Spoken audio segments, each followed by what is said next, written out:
Hey guys, so today we're going to be discussing the top do's and don'ts for the upcoming GT exam for CUET Delhi students on May 29th. So if you're watching this, chances are that you're probably from Delhi, your English and GT are postponed, so now you're looking for quick tips and last minute revision because the exam is just in 2 days.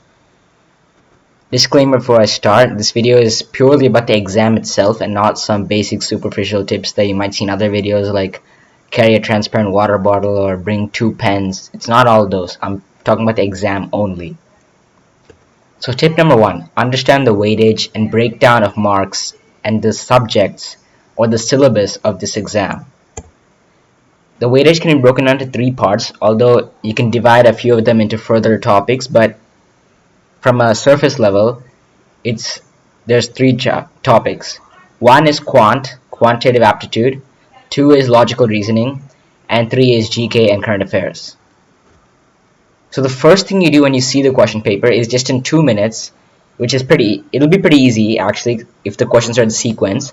But in the first 2 minutes, you have to break down the question paper into the 3 sections and understand how many questions are there of each section. So then you can know, based on your strengths and weaknesses, which questions to answer and which questions to leave in choice. So in the past years, the weightage was usually equal, or it was higher weightage for quant and logical reasoning. But this year, in the May 15th question paper, there was 25 questions from GK and current affairs, and there was 17 quant and 18 logical. So obviously it's a complete bouncer in terms of the weightage. That's why most students didn't prepare for that, and they didn't even expect this. But I'm guessing, since this is technically a do-over for the NTA, and many creators across the social media have made videos about how this change in weightage and change in pattern is unfair, there's a high chance that this time the weightage will be equal, or they'll go back to the 2023-2022 pattern where there's less questions in GK current affairs and more in quant and logical. But then again, these are all just predictions. We can't predict anything until we actually see the question paper that day. So my suggestion to you is know your strengths and weaknesses. There's a very slim chance that your strength is GK and current affairs because it's a pretty broad ocean-like topic. You can never cover everything.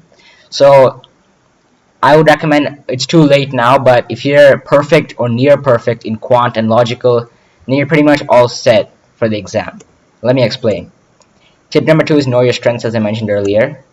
Tip number 3 is using the choice wisely. Remember, you only have to answer 50 out of 60 questions. And suppose they give more than 20 questions in the GK and current affairs. Like in our paper, they give 25 questions.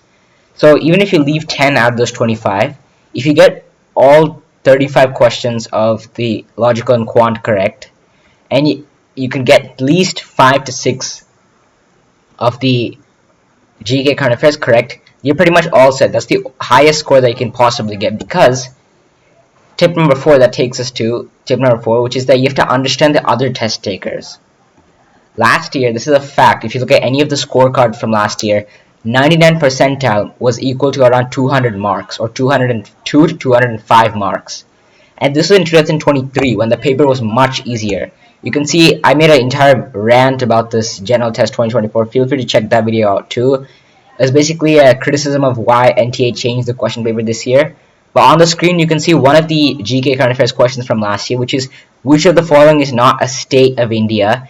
And they gave Nagaland, Manipur, Ladakh, and Meghalaya. So obviously much easier questions, but still the highest, or close to 99 percentile, was 200 marks.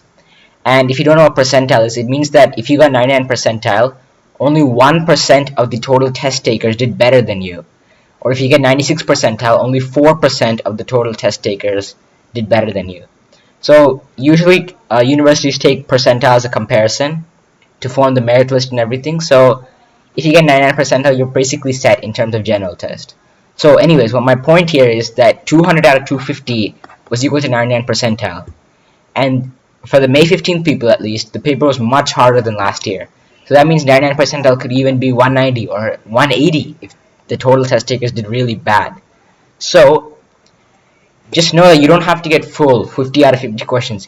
If you're able to answer 35 out of 35 or however many quant questions perfectly, or even if you lose 2 or 3 at best, and you can get at least 5 to 6 current affairs GK questions, then you're pretty much set. You get a very decent, remarkable score actually, which will secure your admission in any university of your choice.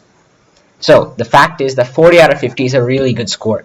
When you enter the exam, when you look at the question paper, don't say, oh, I have to get 50 out of 50 correct. Aim for 40 out of 50 because this is a difficult exam. Any exam that involves GK, current affairs, logical, these are all, because unlike the domain subject, this is like a proper competitive exam. This is on par with SSC CGL or even the UPSC CSAT because it has a similar syllabus. So just know that you have to do only better than everyone else. There's no point of aiming for a perfect score because it's usually not possible. Anything above 40 compared to last year's percentile ratios is a very good score.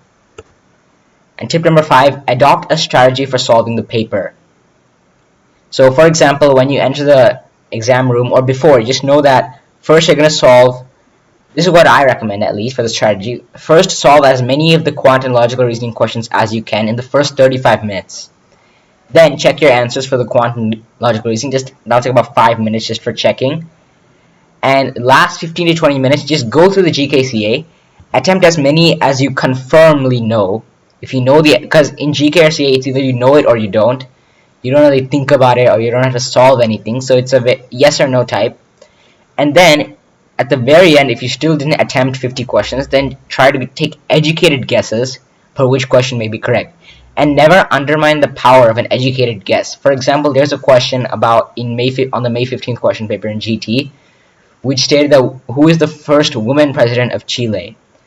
And obviously many of them took an educated guess because 3 of the names they seemed like American last names, but one of them seemed like a more Hispanic or South American last name. And that simple logic of just deciding their last name of the 4 options, if you use that logic, then you got it correct. So never undermine the power of an educated guess, because either you can lose 6 or you can gain 5. There's not much of a difference there. So yeah, this is a strategy I recommend. GK and CA won't take much time because, as I mentioned earlier, you don't have to think or solve anything. But your maximum of your marks and your strength should be in your quant and logical reasoning. Now coming to the don'ts. Step 1, do not panic after seeing the question paper. Do not panic that the weightage isn't proper. Do not panic that you don't know the first 10 questions.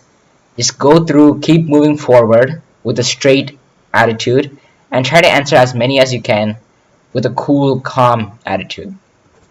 Number 2, do not ditch your pre-planned strategy of answering. So a lot of people, even myself, the mistake I made was I had a strategy that I mentioned earlier of solving quant and logical first, then going to the GKCA, then going to a revision and all that. But as soon as I saw the question paper with all these changes in the pattern, everything went out of my head and I completely ditched the strategy, and this costed several questions.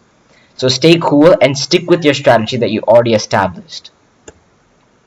Step number 3, do not waste a single second, because every minute, every second can be useful, especially in these exams where you have to solve everything on a time crunch. Even if someone raises their hand and asks a question to the invigilator, even if someone comes in and asks, did you all get your biometric scan? Do not care about any of that. Simply, that's why pre-checks are important. Make sure that everything is the biometric scan. Make sure everything is covered before. And of course, the last tip is do well, because your fate depends on it. So thank you so much for watching, and if you stay tuned till the end, all the best.